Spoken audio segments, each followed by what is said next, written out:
안녕하십니까 시청자 여러분. 오늘은 최신의 만남, 최종호, 신용한 의 만남이라는 코너를 저희들이 좀 진행을 하도록 하겠습니다. 이 최신의 만남은 저희들이 이제 매주 정말 우리 보수의 이제 중요한 인사들을 모셔서 이제 보수의 현안들과 여러 가지 이제 문제점들을 짚어보고 진솔한 토크, 어쩔 때는 이제 또 불편한 만남이 되기도 하는데 모시도록 하겠습니다. 먼저 우리 신용환 교수님 자기소개 좀 한번 해주시죠. 네, 안녕하세요. 대통령 직속 청년위원장을 지낸 신용환입니다. 청년 취업, 창업, 일자리 현장에서 많은 청년 정책들을 만든다고 정부에서 해왔는데 저도 마음이 무겁고 아쉬움이 큽니다. 정말 헬조선이로까지 일컬어지는 우리 대한민국 지금 청년들 그 무거운 마음, 무거운 현실을 타개하는데 계속해서 앞장서 나가겠고요. 우리 최 대표랑 같이 열심히 보수 ABC 운동 적극적으로 주도적으로 참여하겠습니다. 참 역시 멋지시죠. 근데 오늘은 정말 특히 첫 손님으로 저는 이렇게 생각합니다. 참 이분은 보수의 기둥이다. 그리고 이제 보수의 대나무다. 꺾이지 않는 대나무고 정말 우리의 이제 보수의 여러 가지 깨끗하고 또 그 다음에 이제 올바른 그런 이제 보수의 입장을 대변해 오신 오늘 이진곤 교수님을 모셨습니다. 또 이진곤 교수님 잠시 뭐 저보다도 유명하시니까 그렇지만은 제가 요번에 잠시 소개드리면 요번에 이제 한국당의 요번에 조강특위 위원으로서 이제 또 많은 분들 요번에 또 큰 일을 해주셨죠. 그리고 또 그 이전에는 한국당에서 이제 윤리위원장으로 그때는 이제 저승사자와 같이 많이 큰 뭐야 좀 그때 많이 무섭다고들 하지 않았나요? 당에 우리 당원들이? 아니 그때도 비대위원회 체제였죠. 그렇죠. 예. 그래서 이제 그때니까 비상대책위원회 체제 하에서 중앙윤리위원장이라면 혹시 뭐 그 밖에서 볼 때는 그런 이제 이미지도 뭐 있을 수 있었겠죠. 네. 그런데 그 중동무위로 사실은 뭐 끝까지 시종이 여일하지 못하고 중간에 그만두는 일이 있었습니다. 그래서 예. 그래서 이제 뭐 그렇게 이제 가진 이제 정말 멋진 칼럼들과 멋진 글, 그래서 이제 촌철살인의 이제 글로 이제 우리 보수 많은 사람들한테 귀감이 되고 계십니다. 그래서 저는 오늘 이렇게 이제 또 귀중한 분께서 와주시고 또 앞으로 계속 또 자주 저희 방송에 나오셔가지고 이제 말씀을 해주실 것 같아 너무 감사하고요. 그래서 오늘 특히 이제 또 우리 이 교수님께서는 이제 당내뿐 아니라 오랫동안 언론에 종사하시면서 특히 이제 국민일보에서 이제 논설주간 몇 년 하셨죠? 국민일보의 논설위원을 18년 반을 했습니다. 그런데 이제 그 과정에서 뭐 수석 논설위원도 했고 또 논설실장도 했고 또 나중에 주필도 하고 그러고 정년퇴직을 했죠. 예. 한 18년 반쯤 했는데 예. 지금 보니까 이제 네이버에 이제 인물 검색해 보면 제가 좀 궁금한 게 있는데 좀 전에 여쭤보려고 했다가 몽골 대통령 훈장을 받으셨네요. 그거는 왜냐하면 사람들이 이력에 뭐 적어야 되잖아요. 근데 너무 텅 비어 있어가지고 겸손의 말씀이세요. 너무 텅 비어 있어가지고 혹시 찾았나 옛날에는 그걸 못 적었어요. 뭐 잊어버려가지고 근데 나중에 가만 생각하니까 참 그것도 있었지 이래서 적은 거예요. 뭐냐면 그 제가 이제 경희대학교의 개건 교수로 좀 오래 있었습니다. 물론 뭐 강사로도 있다가 또 겸임 교수로도 있다가 개건 교수로도 있고 그래가지고 있었는데 이 방학 때 학생들 한 30여 명과 함께 몽골에 말하자면 종합 지원을 나갔어요. 그게 봉사활동을 나간 거죠. 의료팀. 네. 또 이제 몽골 거기 만달고비라고 거기에다 또 나무를 심는 그런 팀. 또 이 그 몽골 대학의 그 벽에 이 건물 큰 벽에다가 거대한 그 벽화를 그려주는 그런 4개 팀이 이제 같이 갔습니다. 같이 갔는데 그 몽골에서는 이제 좀 흔하지 않은 일 아니겠습니까? 물론 이제 뭐 많은 봉사 단체가 오지만은 대학에서 아예 그 말하자면 종합 봉사 체제를 갖춰서 왔으니까 그래서 그 대통령 뭐 훈장이라고 줬는데 그 저는 그때도 잘 이해를 못 하겠어요. 이거 훈장이냐 대통령 표창이냐 이랬더니 그 사람들은 이건 훈장이라고 그러는데 훈장 받으실 만합니다. 어쨌든 뭐 훈장은 받았습니다. 받았는데 그다음에 특히 뭐 제가 잘 하는 게 없어서 누구한테 표창 받을 일도 없었는데 다만 이제 모교에서 뭐 이렇게 또 그 모교 언론정보학부 거기서 이제 뭐 언론인 상 받고 그다음에 얼마 전에는 이게 자랑해도 예, 되냐? 저는 네. 동의해주다. 이게 왜 자랑해도 되냐? 내가 문의하면 그 상 이름이 자랑스러운 경인 예. 상. 아, 예. 그 아주 유명한 상이죠. 예. 그 제가 알기로는 그 문재인 대통령도 그거 받으셨나요? 예, 문재인 대통령도 받으셨습니다. 아, 근데 예. 거기에 대해서 비하인드 스토리 제가 예, 이야기 예. 말씀드릴게요. 제가 그때는 총동창회 사무총장으로 있었어요. 네. 예. 근데 어느 날 이제 이 상을 심사를 했습니다. 예. 했는데 그때 문재인 대통령이 부산 사하에서 국회의원 출마한다고 했을 때예요. 그래서 네. 우리 동문 중에 그 법대 동문 중에 한 분이 우리 심사가 거의 끝나간 무렵에 문재인 그때 문재인 실장이라고 그랬죠. 주로 예, 예, 그때는 네, 이제 통칭이 그다음 문재인 후보라고도 그랬고 문재인 후보도 공로상이라도 드려야 되는 것 아닙니까 이러더라고. 그래서 그게 무슨 말이냐고 제가 그랬어요. 네. 그게 무슨 말이냐고. 그랬더니 아니 본상 안 받았냐고. 본상을 안 줬냐고 내가 그랬어요. 네.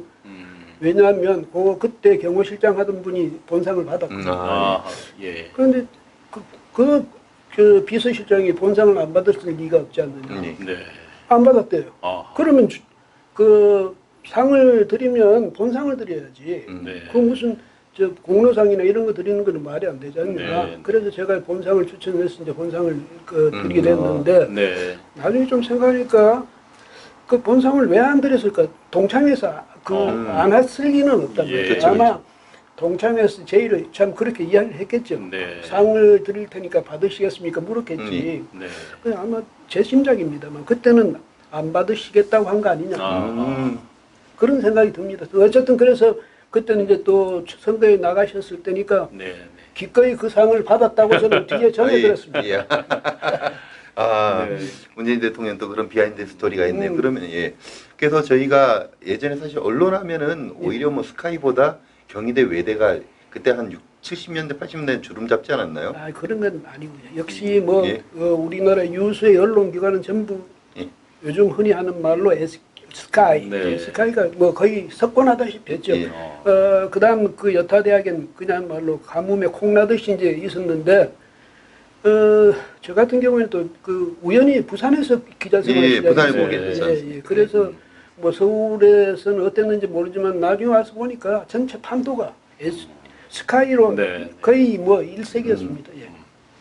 그런 가운데서도 이렇게 하여튼 빛나는 그 언론의 그 아주 큰 별로 이렇게 아이고. 성장하시고 자리매김하시니 대단하셔요. 근데 제가 오늘 이제 보니까 저 우리 신 교수님이 전에 뭐 선출직에도 아마 시도를 하시고 그랬던 모양인데 예. 그래서 칭찬하시는데 아주 익숙해요. 아니 아닙니다. 그래서 뭐 또 제가 좀 나이가 약간 있잖아요. 어이. 그러니까 이제 나이 있는 사람들 요즘은 또 이게 그 나이 있는 사람들이 예. 그 유권자 중에 큰 부분 그럼요. 훨씬 크죠. 네. 그래서 아마 그것 때문에도 좀 눈치를 보시나. 들켰어요. 아 그러면 이제 저희가 이제 좀 본격적으로 예. 오늘 좀 이야기를 해봤으면 하는데요. 지금 이제 내일이면 이제 한국당 이제 전당대회가 있습니다. 예. 그러니까 보수가 꼭 이제 한국당만 있는 건 아니지만 이제 뭐 중도 보수를 이제 표방하는 이제 바른미래당도 계시고 저 바른미래당 계셨다 탈당하셨죠? 네. 예, 이제 그랬는데 이제 저도 이제 뭐 한국당 소속이긴 합니다만 그래서 저희가 이제 좀 보수가 통합돼야 된다. 근데 이제 그 방법도 이제 각계각계고 이제 좀 이제 다른 생각이 있는데 자 그러면 이제 우리 교수님께서 생각하시는 예. 이제 보수 대통합에 있지 않습니까? 방법론이라든지 아니면 전제 조건, 아니면 이제 보수 대통합을 생각했을 때 우리 보수가 가져야 되는 자세 어떤 것이 있다고 생각하십니까? 저는 전에부터 이제 뭐 언론계에 있을 때부터 늘 그 해왔던 말이 있습니다. 제가 늘 그렇게 생각을 했던 건데 보수 세력의 가장 큰 약점이 뭐냐? 아니면 또 보수라고 하는 사람들의 이 보수 정신들 이 특징이 어떤 거냐 이렇게 이제 말할 때마다 저는 이렇게 이야기했어요. 게으르다, 오만하다, 부패했다, 그다음 비겁하다, 무책임하다. 이것 때문에 앞으로 보수는 언젠가는 정말 큰일 날 날이 올 거다. 네. 그렇게 이야기했어요. 왜냐하면 지금도 사실은 그렇게 지금 아주 참담한 패배를 겪었잖아요. 네. 몇 개의 선거를 거쳐서 그러니까 20대 총선 또 대선 또 6.13 지방선거 네. 정말 옛날에는 상상도 할 수 없었던 그런 참패를 겪으면서도 아직도 저는 생각할 때 그러한 종래의 그런 이미지를 별로 못 벗어났지 않았나 이런 생각이 들고, 또 하나 정말 큰 문제는 책임 전가입니다. 네. 이 모든 책임은 뭐 제가 이제 최 대표 몇 번 만나서 뭐 그렇게 이야기를 하고 했습니다만은 고연무가 한 말이 뭐냐? 예. 천하 흥망에는 필부 유책이라고. 그 나라 이 천하가 망하는 데는 뭐 흥하고 망하는 데는 각각 백성 한 사람 한 사람도 다 책임이 있다고 이야기하거든요. 그러나 마찬가지로 지금 이 보수 정당이 이렇게 참담한 그런 지경에 이르게 된 데는 그 정당을 구성하고 있던 모든 사람들이 같이 책임감을 느껴야 되는데, 가져야 되는데 전부 남한테 책임을 전가합니다. 너 때문에 그랬다. 네. 그렇게 되면 누가 책임감을 갖고 누가 이 정당을 다시 새롭게 이렇게 세우려 하겠습니까? 그런 점에서 제가 생각할 때 우선 첫째로 우선 책임감부터 갖자. 네. 이걸 먼저 말씀드리고 시작하겠습니다. 예, 좋습니다. 여기서 책임감. 그래서 저희들이 이제 이번에 저희들이 하는 게 ABC. 그 우리 선배님 그 ABC가 우리 A가 저기 에이블. 그다음 B가 브레이브. 그다음에 C가 클린이잖아요. 그러면은 클린. 저희가 아까 말씀하셨던 것들에 반하는 보수에 그런 것들을 지향하는 이제 저희가 보수가 돼야 된다. 그 생각해서 이 운동을 시작을 한 거고, 그 다음에 저희들은 이 원칙이 저희 방송의 원칙이 가짜뉴스 좀 하지 말자. 확인되지 않은 것들에 대해서 이제 저는 아까 이제 이 방송 들어오기 전에 저 교수님이 아주 참 중요한 말씀하셨는데, 프랑스 대혁명도 지금 몇백 년이 지났음에도 불구하고 지금도 연구되어 있고, 그다음에 이렇게 되고 있는데 이런 부분이 저희들이 계속 연구해야 되고, 그러나 대부분의 사상이나 좀 주위의 이야기만 듣고 그것들이 확산이 되다 보니까 참 그게 좀 큰 문제인 것 같습니다. 그래서 저희가 이제 이런 아까 제가 이제 대나무라고 표현했는데 이런 올곧은 이제 그런 정신들하고 이런 저희들이 앞으로 좀 큰 가르침 주셨으면 좋겠고요. 우리 신 교수님 같은 경우는 어떻게 생각하십니까? 이제 대통합이 좀 전에 이제 우리 정말 훌륭하신 이진곤 대선배님, 박사님 그 말씀대로 책임 말씀하셨잖아요. 그 가장 첫 번째 이제 정말 완벽히 공감을 합니다. 특히나 이제 많은 분들이 과연 보수 전체가 왜 무너졌냐라고 했을 때 제가 젊은이들에게 많이 물어보면 똑같은 답이 나옵니다.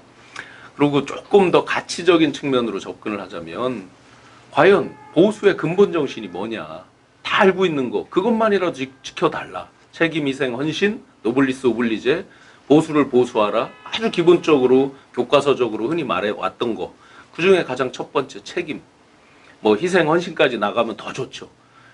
그 책임을 지지 않는 자세에서 많은 젊은이들도 실망하고 돌아선 거 아니냐. 그런 면에서 전적으로 공감을 하고요. 그러면 우선 대통합이나 이런 것들을 논하기 앞서서의 출발선이 있을 거 아닙니까? 그 출발선에서 좀 전에 말씀드렸듯이 그런 책임에 입각한 희생, 헌신, 아주 기본적인 보수의 원류의 그 근본 가치에 대해서 지켜줘야 그 다음으로 나갈 수 있지 않느냐, 대통합으로 나갈 수 있는 거 아니냐, 그렇게 생각합니다. 저는 이제 제가 책임을 우선 첫 번째로 이제 해놓고 이제 이야기를 풀어가자 이건데, 책임만 가지고는 물론 안 되죠. 그래서 뭐냐면 우리가 그런 책임감을 갖되, 또 하나는 우리가 이 실패한 요인에 대해서 상대방에게 전가하는 그런 것도 해서는 안 된다는 거예요. 요즘 흔히 이제 가장 크게 보수 세력 내에서 논란이 되고 있고, 그것 때문에 지금 분열의 요인이 되고 있는 그 탄핵 문제잖아요. 저는 늘 그렇게 이야기했습니다. 여기까지 탄핵 문제 분명히 이것은 그 서로 논쟁을 벌여야 되고, 그래서 진실이 뭔지도 파헤쳐야 되고, 하지만은 지금은 가장 중요한 게 뭐냐면 우리 보수 대단결이다 이 말이죠. 지금 이 단일 대오를 구축해가지고 이제 앞으로 있을 대선에서 정권을 되찾아야죠. 그보다 더 큰 목표가 어디 있습니까? 그렇죠? 이건 그냥 큰 목표가 아니고 절박한 목표죠. 그래서 이것을 위해서 단일 대오를 만들자면 뭐가 필요하냐면 우선 그런 문제는 서로 지금 논란의 핵심이 되는 문제, 분열의 요인이 되는 문제는 괄호 속에 넣어놓자. 정권을 찾고 나서 그때 따지자. 지금은 서로가 마음이 안 맞고 서로가 생각이 다르고 그것 때문에 서로가 싸우고 싶은 생각이 많더라도 일단은 그것을 괄호 속에 넣어놓자. 그 다음에 우리는 그것이 아니라 우리의 그 승리를 위해서 힘을 모으자. 저는 그걸 꼭 말씀드리고 싶습니다. 저는 이제 사실 어제 그 말씀하니까 저는 이제 어제 제가 제가 이제 개인적으로 황교안 총리를 조금 아는데 그래서 제가 이제 어제 문자를 좀 보냈습니다. 어떤 문자 내용인가 하면은 첫 번째는 이제 지금 전투에 이겼다고 우리가 기뻐할 것이 아니라 당권을 잡았다고 우리가 더 이제 완악한 이런 폐악한 문재인 정권에서 다시 정권을 빼앗아 와서 올바른 우리 보수의 가치를 세우는 큰 전쟁이 남았다. 그 전쟁이 남았기 때문에 더 저희들이 이제 긴장해야 된다. 그러려면 저희들이 대동단결해야 된다는 그런 취지였거든요. 이제 저는 이제 그런 부분들로 이제 제가 이제 문자를 보내고 했는데 그러려면 저희들이 이제 대통합 전제 참 좋은 것 같고 그럼 저희들이 이제 통합을 하려면 좀 아까 변해야 된다. 책임감 가지고 그러면 아까 뭐 무책임하고 능력도 없고 책임도 지지도 않고 참 똑같은 말이지만은 뭐 이렇게 돼 있다가 그럼 저희들이 이제 변해야 되는데 그럼 보수의 변화는 좀 어떤 길로 가야 된다고 생각하시나요? 변화를 위해서 가장 중요한 것들은 예, 우선 그 아까도 말씀드렸지만 모든 걸 내 책임이라고 인식하는 것이 중요하고 그다음에 말씀 잘하셨어요. 무슨 책임뿐 아니라 우리가 스스로 그 보수 그러니까 우리가 일반적으로 보수라는 이미지를 갖고 있는 사람들의 행태를 보면 뭐냐면 이런 이미지를 주고 있어요. 보수 이러면 되게 젊은 사람들한테 물으면 이럴 거예요. 특히 지방에서 웅크리고 앉아가지고 저 행세께나 하는 지방 토라든지 뭐 중앙 정치에서 앞으로 어떤 어려운 문제가 있을 때 앞으로 나서지 않고 뒤에 앉아가지고 실력자 행세를 하는 사람들.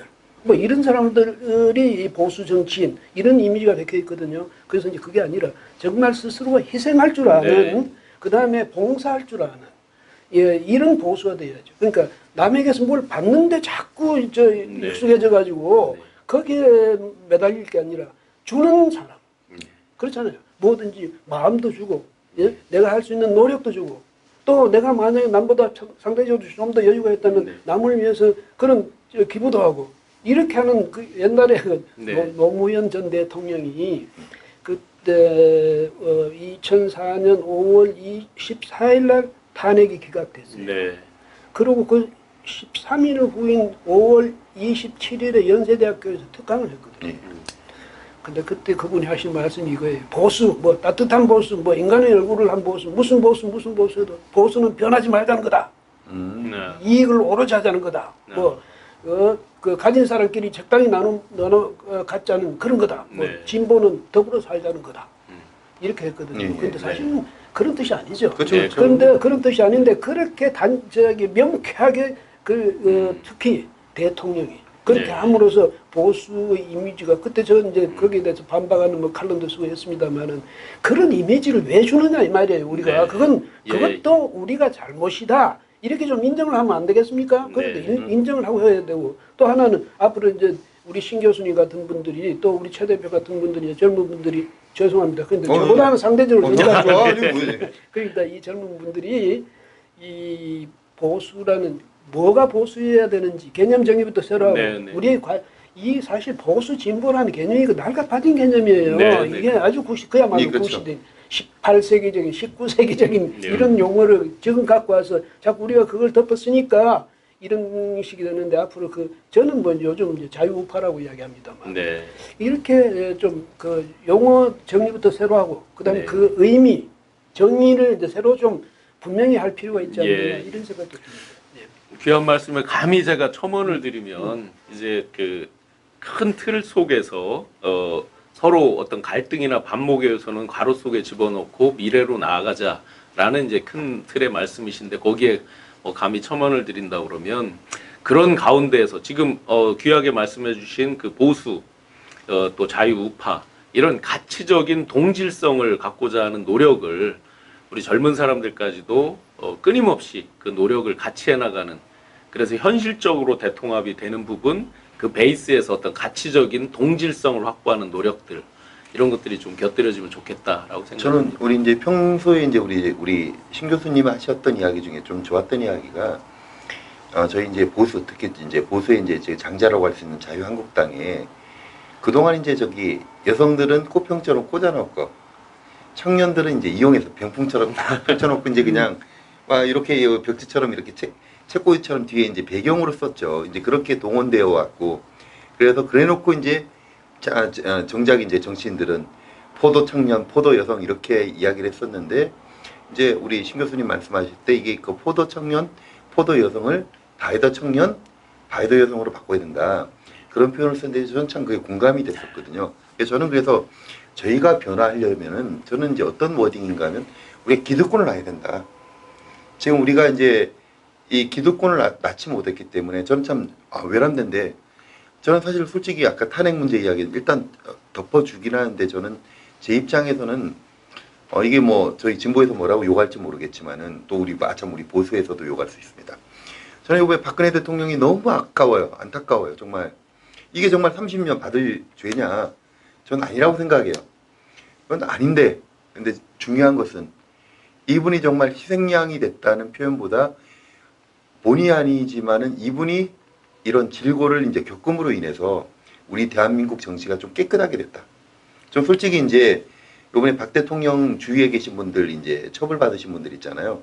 예전부터 이제 저기 옆에서 지켜봤는데 이런 분들이 계속 정권 잡고 이러면 안 되겠다 생각했었어요. 저는 결국 이제 박 대통령은 본인 자체는 좀 제가 봐서 너무 안타깝고 힘들지만은 그런 분들이 이제 처벌을 받았기 때문에 이제 절대 권력이 없다. 나쁜 짓 하면 누구라도 국민 위에 권력 없다는 것들이 이제 돼 있고 그럼에도 불구하고 지금 우리 보수가 지금 기득권을 놓지 않으니까 이게 이제 이 기득권을 놓는 데를 딱 누가 딱 움켜진 손을 이제 펼칠 수 있는 그런 이제 올바른 말을 이제 좀 이제 저희 더 이제 교수님 같은 분들이 좀 해주시면 좋겠다. 저는 이제 그렇게 생각을 합니다. 그래서 저희가 이제 변화를 해야 된다 이렇게 생각을 하면은 그럼 교수님 저기 가장 변해야 되는 게 아까 뭐 필부도 이제 변해야 된다고 다 책임 있다 그러셨지만은 그러면 이건 스트럭처의 문제, 구조의 문제일까요? 아니면 인물의 문제일까요? 정치는 결국 사람이 하는 거거든요. 네. 그래서 우리가 제도를 그동안 우리 제도가 잘못됐다 이렇게 말할 수는 없었어요. 왜냐하면 1948년에 헌법을 제정했을 때부터 우리는 가장 민주화된 헌법을 만들었거든. 왜냐하면 선진국의 특히 미국 이런 또 영국 이런 예를 갖고 와서 만들었으니까 그 다음에 전 국민의 보통 선거를 실시한도 우리 굉장히 빨리 한 거예요. 네. 그래서 그때 서구에서는 뭐 심지어 그 여성 예. 뭐 선거권도 안 주고 할 때 네. 이럴 때 우리가 했다는 사실이 굉장한 거예요. 근데 그러니까 제도도 물론 보완을 해나가야 되지만 제도를 운영하는 사람의 문제다 이 말이에요. 사람이 우리는 이 사람의 의식보다 뭐가 먼저 갔냐면 제도가 먼저 갔거든. 그러니까 우리가 이제 미군정 때 저 수도권 그러니까 옛날 기호지방 이 일대를 통해서 아마 저 여론조사를 했던 모양인데 네. 어떤 저 체제 하에서 살고 싶으냐 사회주의, 공산주의, 자본주의 뭐 이렇게 이제 물었더니 사회주의가 70%였어요. 오. 근데 야 그래서 저기 그걸 이른바 진보 측에서는 봐라. 그때부터 벌써 우리는 그런 생각을 했는데 국민들은 그렇게 생각했는데 억지로 말이지 이렇게 이승만 세력이 억지로 그렇게 했다 이거 아니에요. 네. 사실 그때 민주주의가 뭔지는 아무도 몰랐어요. 경험해보지 않았잖아요. 그렇죠. 사회주의는 그 어떻게 하냐. 일제 시대를 통해서 특히 이제 이 독립운동을 하는 분들 중에 네. 이 사회주의 그렇죠, 맞아요. 그렇죠. 예. 1917년 그 볼셰비키 혁명 네. 이후에 그런 영향을 굉장히 많이 받아서 당시 지식인들이라는 사람들은 다 사회주의, 공산주의에 네. 대해서는 알았지만은 말하자면 미국식 또 영국식의 그 민주 체제 네. 여기에 대해서는 인식이 없었어요. 우리나라에서는 육일준 선생이 처음으로 네. 갖고 서유경문. 서유경문은 네. 거기에 이제 정체에 대해서 네. 설명했을 정도라고. 근데 그 정도 인식밖에 없었으니까 일반 우리 국민들은 사회주의 말고는 공산주의, 사회주의 말고는 아는 게 없는 거예요. 근데 네. 공산주의는 보니까 정도 너무 심하니까 사회주의 정도는 좋겠다. 같이 벌써 같이 먹고 살자는데 네. 그런 이런 그 아주 순진한 인식이었지. 그렇게 되면 이제 그런 인식이 됐는데 그것 때문에 지금까지도 막 보수주의가 보수 정치가 사실은 항상 방어적이 되고 네. 수세적이 돼야 되는 이유가 거기에도 있을 거예요. 그래서 이런 점부터도 이전 점은 연구를 해가지고 아까 특히 이제 청년위원회도 네. 계셨고 또 청년들하고 이제 학생들하고 같이 이제 이야기도 하시면서 우리가 정말 아쉬운 것은 청년들이 우리한테 박수를 쳐줄 그런 세력이 돼야 되거든. 네. 그런데 그 이름을 자꾸 보수라고 내세우니까 낡은 사람들, 그렇죠. 의식도 낡았고 행동도 낡은 사람들. 저 사람들한테 배울 게 뭐 있냐 이런 네. 거 아니에요. 그러니까 예. 그런 사람들하고 손을 잡으면 나도 이거 잘못하면 타락한 그런 인상을 주는 거 아니냐. 예. 저는 젊은 사람들 그런 생각이 마련이거든요. 예. 이것이야말로 바로 시대를 앞서가는 그런 사조고 네. 네. 그런 사상이고 그런 이념이고 네. 이렇다고 만약에 청년들이 믿게 되면 당연히 그 우리 쪽의 지지를 표하겠지요. 네, 네. 그런 점에서 이제 앞으로 정말 뒤에 앉아서 자꾸 엉뚱소리 하지 말고 네. 그 국회의원 개개인도 또 네. 신 교수님 같이 또 그 정치를 앞으로도 정치를 하시겠다는 분들도 네. 제발 우선 그것부터 좀 해야 돼. 예. 뭐냐 우리가 당당하게 국민 특히 젊은이들에게 어필할 수 있는 네. 우리의 이념 정향이 무엇인지 네. 우리의 목표가 무엇인지 그렇잖아요. 예. 그걸 분명히 해 주셔야 네. 그 우리 젊은이들이 아 자유한국당 이러면 저 시대를 앞서가는 정당이라 해줄 수 있겠죠. 네. 네. 그러니까 거기에 첨언드리면 이제 이 요즘 시대가 완전히 모바일 개인 미디어 시대가 됐잖아요. 그러다 보니까 젊은 분들, 제가 통칭해서 젊은 분들이라면 뭐 50대도 다 요즘은 좀 예. 뭐 어르신들도 모바일에 뭐 거의 아주 달통한 분들이 많으시니까 보면 이 모바일의 특징에 자꾸 생활 속에서 젖어들다 보니까 직관적으로 보고 직관적으로 사고를 하게 되더라 이거죠. 그렇다는 얘기는 저희가 보여지는 모습 속에서 이론이 아무리 강하고 가치적인 걸 저희끼리만 갖고 있다 하더라도 표출되는 모습에서 이렇게 속되게 흔히 하는 말로 꼰대 뭐 틀딱 아주 그 꼴보수 이런 식으로 보여진다 그러면 이미지적으로 와닿지 않는 거죠. 그러니까 저희가 좋은 가치와 사고를 갖고 있는 것들이 그대로 생활 속에서 잘 표현돼서 직관적으로 국민들이 받아들일 때 아 진짜 보수는 이런 거였지라는 직관적으로 이미지적으로 다가올 수 있는 그런 행동들 하는 게 중요하다고 생각합니다. 정께서 이제 저희 방송이 저희 이제 일부 좀 이따 마무리해야 되는데 그 저희가 그래서 나이스한 보수, 아까 댄디한 보수, 이제 보수가 이제 정말 이렇게 고리타분하고 이런 보수가 아니라 이제 진보보다도 오히려 좀 멋있는 이제 보수를 표방을 해야 된다. 저는 저희가 결국 이제 우리가 이거 뭐 철학적인 이야기죠. 결국 이제 우리가 죽지만은 우리가 이제 다음 세대, 특히 우리 청년들을 위해서 우리가 이제 발판을 이제 깔고 가야 되는데 저도 이제 이게 이런 것들을 안 했다가 아까 참 좋은 말씀하셨는데 저는 이제 개인적으로 가장 이제 사숙으로 생각하는 분이 이제 우당 유해영 선생님이거든요. 모든 것을 던지고 이제 독립운동을 위해서 했잖아요. 요즘 제가 이제 문재인 정권을 봤을 때 정말 나라를 이제 말아먹는 것 같은 그런 이제 느낌이 정말 들거든요. 네. 그래서 이럴 때 우리가 정말 이제 극우 보수가 되는 게 아니라 합리적이고 설득력 있고 그다음에 멋있어 보이고 이런 이제 보수를 저희들이 이제 만들려고 하는데 참 그런 것 같습니다. 그래서 저희들 현재까지 좀 그런 보수를 저희들이 표방을 할 거고요. 네. 저희들이 계속 앞으로 이제 오늘 1부에서 또 요거 하고 저희들 2부에서는 좀 더 다른 이야기로 이제 저희들이 이제 할 건데 좀 저희들 뭐 우리 시청자 여러분 좀 재밌나요? 우리 또 다들 우리 교수님께서 말씀을 너무 잘해 주셔가지고 네. 열변을 토해 주시니까 오늘 여기서 1부에서 또 1부 마무리하고 2부에서는 저희가 이제 요번에 내일 이제 전당대회 문제하고 이제 요번에 우리 이제 조광특위원회에서 이제 아주 큰 그 칼을 휘두르셨잖아요. 칼 휘두르신 이제 비하인드. 네. 그 다음에 옛날 이제 윤리위원장 하시면서 또 요번에 5.18 문제 있지 않습니까? 이게 5.18 문제를 어떻게 처리해야 되나 좀 민감한 문제긴 한데 그렇게 하도록 하겠습니다. 예, 이상으로 1부 마치도록 하겠습니다. 네, 감사합니다. 대한민국 보수의 세계를 A, B,